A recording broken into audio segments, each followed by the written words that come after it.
যশোর সেনানিবাসে signals training centre and school STC and এসোর বাৎসরিক কোর অব সিগন্যালসের অধিনায়ক সম্মেলন অনুষ্ঠিত হয়েছে। এতে প্রধান অতিথি ছিলেন সেনাপ্রধান জেনারেল ওয়াকারুজ্জামান।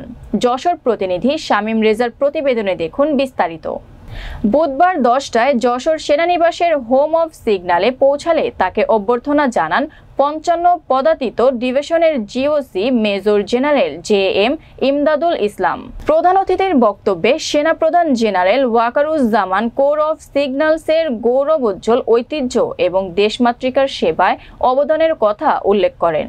সেই সাথে আধুনিক ও যুগোপযোগী প্রশিক্ষণের মাধ্যমে সক্ষমতা অর্জন করে একবিংশ শতাব্দীর কঠিন চ্যালেঞ্জ মোকাবেলায় প্রস্তুত থাকার জন্য কোর অব সিগন্যালসের সকল সদস্যদের প্রতি আহ্বান জানান। এছাড়াও কোর অব সিগন্যালসের কর্মকর্তাদের সাথে মতবিনিময়কালে সেনাবাহিনী প্রধান যশোর কোরের প্রযুক্তিগত উন্নয়ন, গবেষণা, পেশাগত দক্ষতা বৃদ্ধি নিয়ে ভবিষ্যৎ পরিকল্পনার কথা ব্যক্ত করেন। অনুষ্ঠানে সেনা সদস্যদের দপ্তরের ঊর্ধ্বতন সামরিক কর্মকর্তাবৃন্দ, বাংলাদেশ সেনাবাহিনীর সকল সিগন্যালস ব্রিগেডের কমান্ডার ও সিগন্যালস ইউনিট সমূহের অধিনায়করা উপস্থিত ছিলেন।